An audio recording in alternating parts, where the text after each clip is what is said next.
Excellent, that's good. Okay, well, we're just about to go as unnatural as you can, having had a wonderful array of presentations during the day. So I apologize for lowering the tone, but it is worth it because this is a wonderful structure. In fact, I think it's fair to say, oh, we're not moving on. Yes, we are. So I think it's fair to say it's one of the most iconic engineering structures in the world. So what I'm going to do in the sort of half hour or so I have is to talk about its iconic status, just to soften you all up. And then I'm going to talk about the World Heritage journey that we took, where we are now, and where we think we'll be going with the Forth Bridges collectively as well in the future. But as I said, it is an extraordinarily iconic structure, and I don't unequivocally so. So much so that people put it on money. In fact, I often say that we throw our World Heritage at money rather than money at World Heritage. But in this case, actually, quite a lot of money has been thrown at the Forth Bridge, as I'll explain in a moment. It appears and has appeared ever since it was being built in lots and lots of publications and magazines. It was a tourist attraction even during its construction, which was people like Gustav Eiffel turned up. And my 101-year-old aunt, who very sadly died a year or so ago, when we were clearing up her papers, she was a physiotherapist, and we discovered that it was even used in physiotherapy magazines as a means of telling people how to lift things, slightly erroneously, I gather, but nevertheless, it was funny to see it in such an interesting context. It's often appeared on publications. We've put it on our international strategy publication. The Germans have used it, the STUC has used it, and UNESCO uses it, which is great because we encouraged them to do so after it was inscribed. So we've got this thing going at the moment called Forth Bridgery, and we're gathering together examples of where the Forth Bridge crops up unexpectedly. And we regard this as a measure of its cultural penetration in the world. And so obviously you've had it in postcards forever, but you get it cropping up and the gifts given away by bus companies. I mean, I think AAA coaches, it isn't even from the Forth. I think it's Ayrshire or somewhere. Anyway, obviously into Queensferry itself. One of the weirder ones was in a gift shop in Biggar in South Lanarkshire, which was this clock with a Highland coo on it. I've never seen anything quite like that before.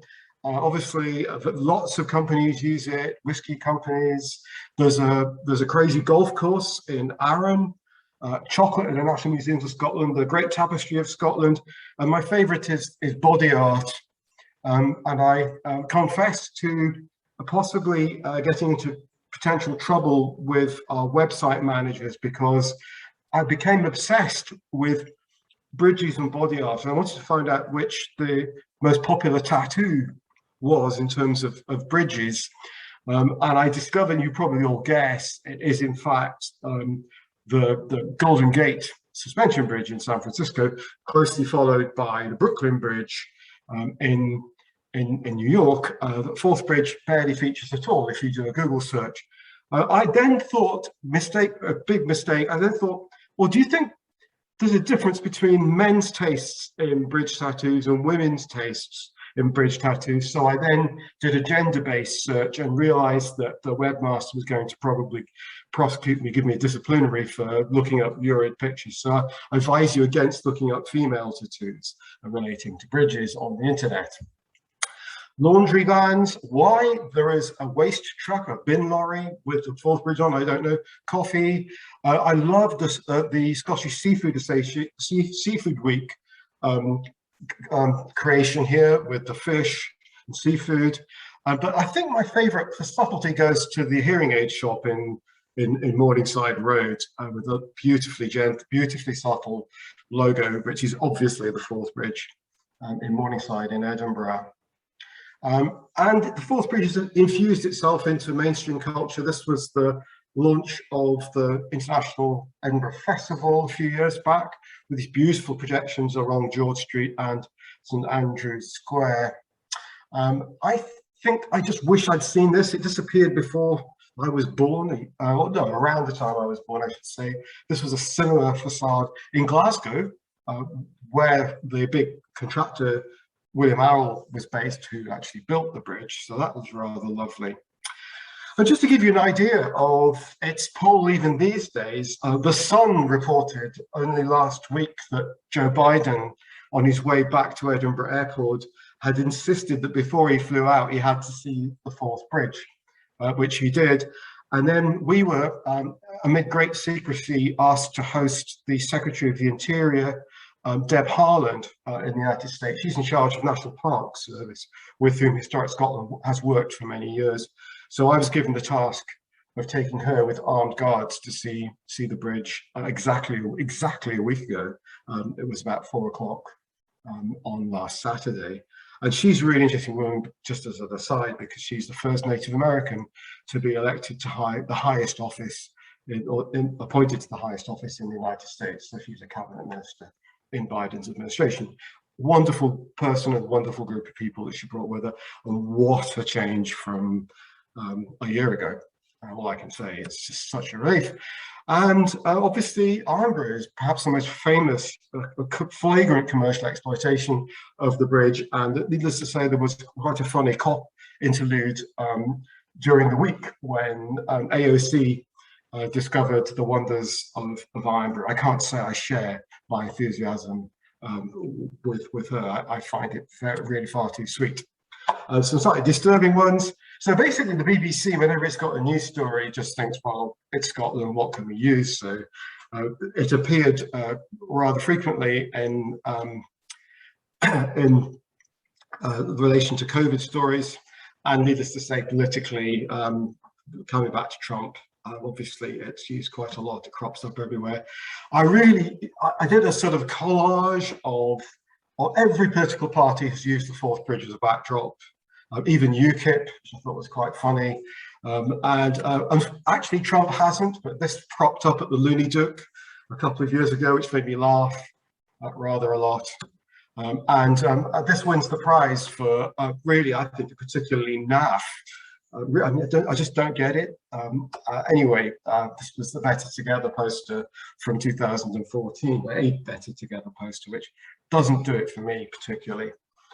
So there you are. That's my case for putting for the Forth Bridge as being a pretty iconic, omnipresent structure and a global icon of engineering.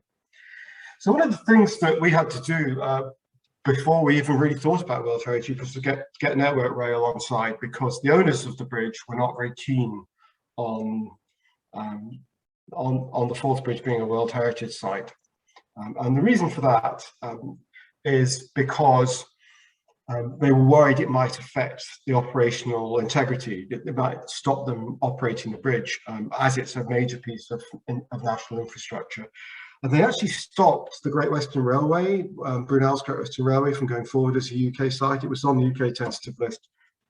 But in the end, they changed their minds. And as a result, one of the reasons it was ready to become a World Heritage Site was they invested, as I said before, an enormous amount of money in bringing it back to a really good state. There had been, some of you remember, people like Tam Dalyell got very agitated by the state of the bridge. And so this is a picture I took in 2011 where they were just completing the paint job. And now you cannot say, oh, it's like painting the Forth Bridge for a continuous job, because they have sort of finished it really.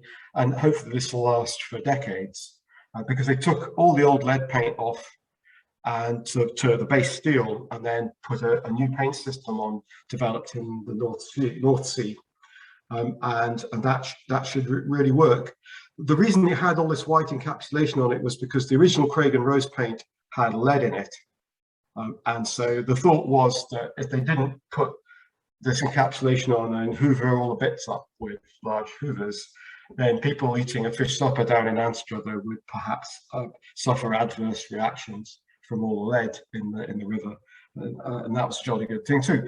They've actually learned so much doing this that they advise lots of other conservation projects elsewhere. And they won awards for the project. Balfour Beatty, particularly, and this is some of the team members that were responsible for the job. So this is what it looks like now.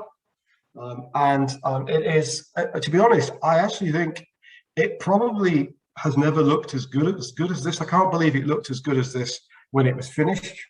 And when you think that they were probably already painting it again by the time they were finishing it. So this is pretty amazing, and this is why it appears in a lot of UNESCO literature, because it really is seen as being a wonderful piece of World Heritage, which is great. It was originally on the tentative list for 1999, and that was, but it didn't actually make it into the queue for an actual nomination because of the worries that Network Rail had. So it got delayed, and then they had to have a new list. And the new list was a scary process because by that time, we were not allowed to nominate it because we were effectively a quasi-state party. So we had to wait for somebody else to, and it almost didn't happen. And ultimately, it was Fife Council who did nominate it. And that we felt was very appropriate because Fife have actually stolen the Forth Bridge and put it into their logo. So it seemed entirely appropriate that they should actually do it. And after they did it, then we got tasked, my team got tasked with actually doing the nominating in partnership with other people who look after the bridges. And these were the local authorities. So you can see Fife's sneaky little logo there. Network Rail, obviously, Transport Scotland, who have been amazing. We were then called Historic Scotland, we still are, bits of us are. Visit Scotland, who've been amazing as well, and particularly recently with the launch of Scotland's UNESCO Trail. The Forth Estuary Transport Authority, FETA, very cheesy name, but in fact, it's now no longer FETA, it's the Forth Bridges Forum. As you can see the logo on the top right there. The Forth Replacement Crossing, which became the Queensferry Crossing, and local community councils. And just to say, I'm sure you, as much as anybody else, as an organisation, would have been devastated by the choice of the name of the new Forth Crossing, because, like many of us, we were going for the third Forth Bridge as a name, but nobody, they refused to actually shortlist it. And then, of course, those of you, of course, you'll say, but it isn't the third Forth Bridge at all. It must be the sixth or seventh or something. So probably a very good thing, but never mind. So one of the things we had to do as part of the nomination process was to demonstrate its outstanding universal value. It sounds like an off-road vehicle, but OUV we call it, outstanding universal value. And the way we have to do that is to demonstrate there's not lots of other Forth Bridges out there. And we have to demonstrate how special it is by doing a comparative study. And we used the work of an amazing person called Eric Deloney, who established the Historic American Engineering Record and did a thematic study of bridges for TUCI, the International Committee on the Conservation of the Industrial Heritage. And it was on that basis that we put together our case for World Heritage. And we're very fortunate to be able to do that because of the amazing records that are available of engineering of that period. Some of the most important relate to Sir William Arrol and Company.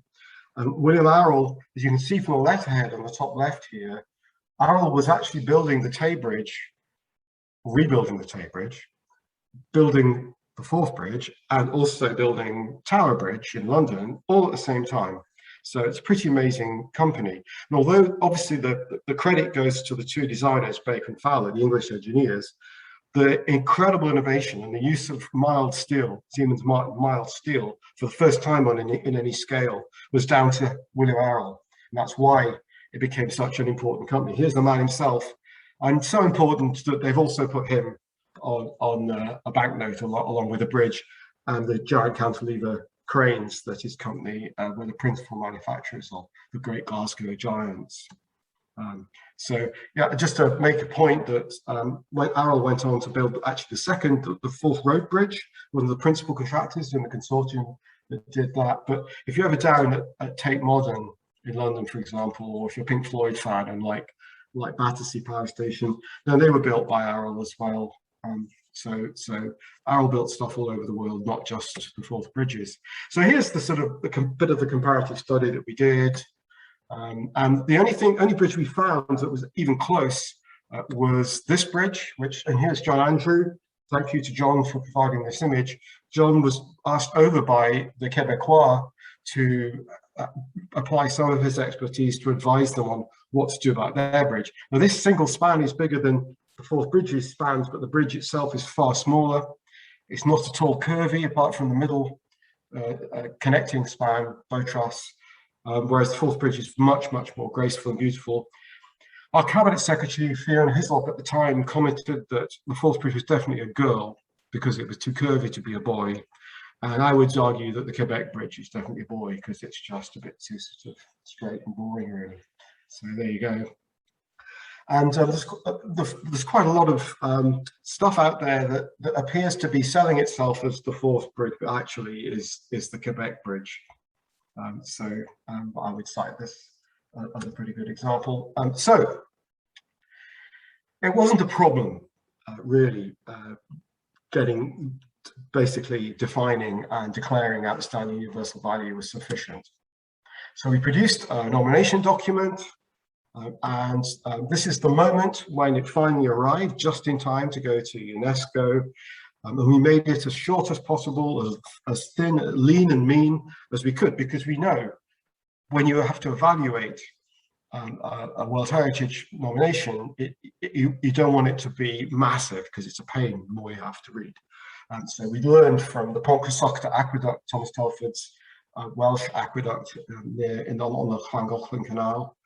So we knew what we were doing. And just to give you an example, the Lake District, which was recently inscribed, its nomination documents weighed 27 kilograms. This weighed 898 grams. So we thought we'd done okay with that. So we went up the top in December when it was a bit like April with our Cabinet Secretary, and we celebrated actually finishing the nomination document and sending it into Paris. What happens then, and this is a very helpful training session for ICOMOS's advisors, so UNESCO's advisors, who are called ICOMOS, the International Council on Monuments and Sites. And what happens, it's a fairly convoluted process. I do it occasionally for World Heritage nominations.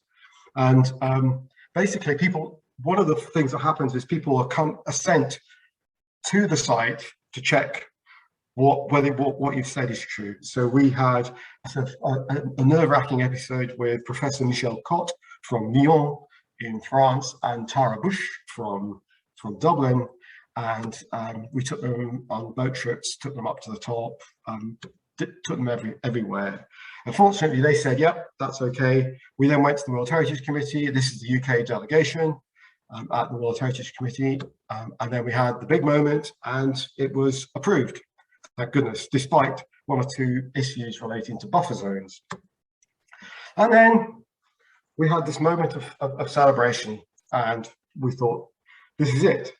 Now, those of you who go hill walking, and I'm sure a lot of you do, will know that when you get to the top of a hill, you have this moment of exhilaration when you think, I've done it. And it's only when you start taking the first steps going down the other side, you realize it's worse going down than it is going up.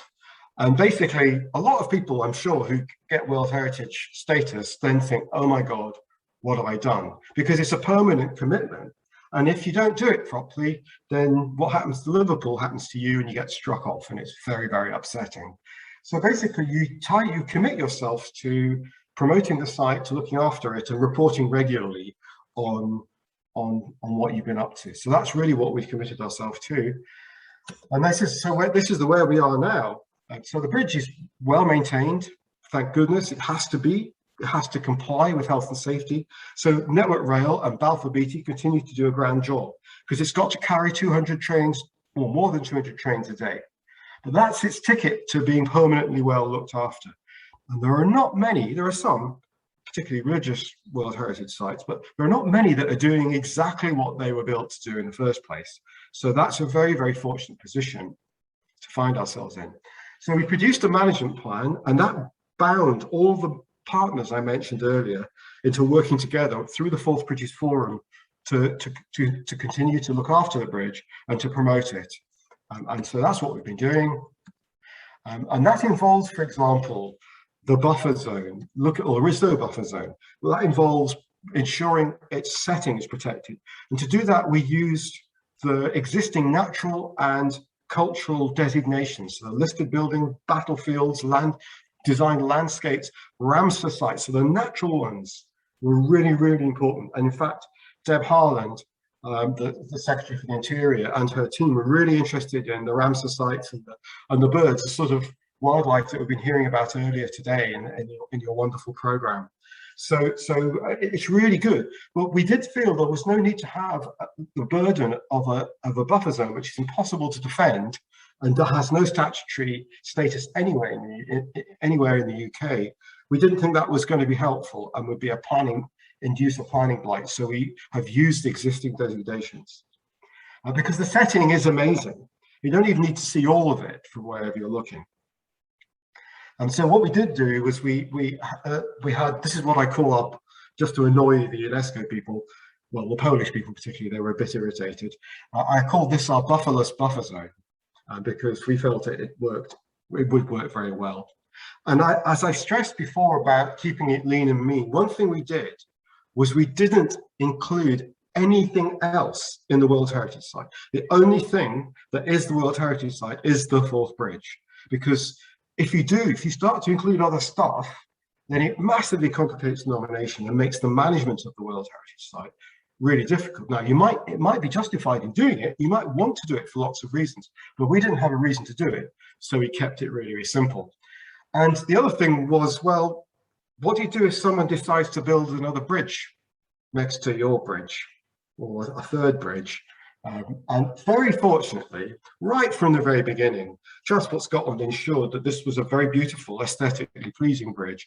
And the line we took was that, because it was already a second bridge anyway, the line we took was, we're going to celebrate three centuries of engineering, because that's what we have here. This is a completely unique place. And I think it does that very well, as we'll see. We're extraordinarily fortunate to have fantastic records. Even during the evaluation mission, we discovered Network Rail had far more down in York that we knew existed. Some absolutely incredible stuff. And the sort of icing on the cake, and I'm sure many of you have seen these pictures, is the original glass plate negatives taken by one of the engineers on site, Fort Arrolls, called Evelyn Carey. And these original glass plates are held by the National Records of Scotland, and they are quite incredible. And you can understand why the Shah of Iran kept coming back to see what was going on at the site, and Gustav Eiffel and others visited it. It was an absolutely incredible scene to behold. I love the picture on the right with this sort of mini shanty town and the pipe from the toilet heading down. These days, one would frown upon that, of course, but in those days, it was quite remarkable to see. And just a sort of point of order here for those of you who are interested in such things.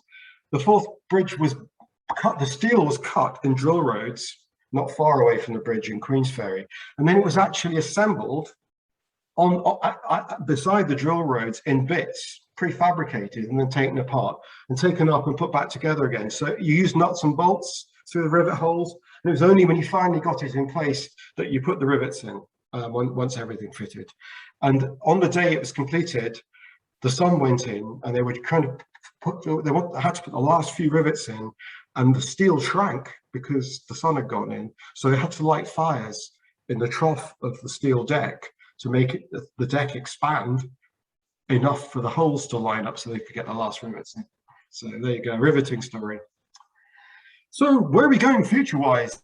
Well, I mentioned that we are promoting all three bridges together because we think that they are an amazing attraction. So we've got a strategy going, and we've appointed a wonderful woman called Karen Stewart, who some of you will probably meet if you haven't met her already. And we're working with Visit Scotland also and the new Scotland UNESCO Trail to push sustainable, responsible tourism rather than just attract mass consuming, inconsiderate visitors. So we hope that this will perhaps attract, or do good for the communities, make them a bit more sustainable, and also perhaps relieve some of the pressure on the hotspots in the region as well. So it's all about creating a visitor destination, and part of that process will be creating a visitor centre to allow people to get access to the bridge. which we think will be exciting. So Network Rail have got this going through planning at the moment, which is a bridge walk, a bit like Sydney Harbour on the south side. So we hope that this will come about. But in the longer term, we'd like to have a much better, much bigger centre on the north side and North Queens Ferry, where we can really do the education stuff, because the Forth Bridge is a phenomenal education asset. We've been doing a lot of promotion through the World Heritage channels. This demonstrates we have a bit of a problem. When we said we needed to man our stand, we didn't say women weren't allowed. So we do need to sort of become slightly more diverse gender-wise. So what we started to do was swap people from Orkney and New Lanark, and we all moved around our World Heritage sites just to make it less bad. We've been looking at the economic benefits, because there are lots of studies that were done that show that you can harvest benefits if you work carefully to do so. We've been bringing on the education side, so the kids is a hugely important part of things, and we've been using new digital documentation techniques to create the biggest 3D model we'd ever produced. 1,450 separate scans, all woven together to produce an enormous digital model. And now you can fly through the bridge digitally. And I know many of you, when you were children, would have been devastated when you discovered that the trains went through the middle of the bridge and didn't go over the top. Well, these days you can. So, and there's nice films on YouTube showing you doing that, so that's fun.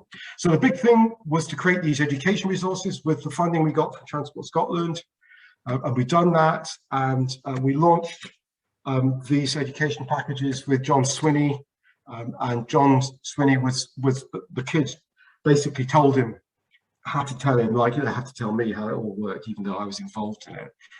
The kids were just absolutely brilliant. It was just inspiring to see them take on effectively tasks that we as old people found rather difficult. This is all part of promoting STEM subjects, as you can imagine.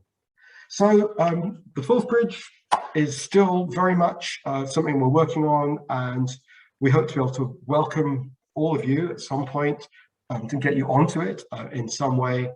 And thank you very much for listening.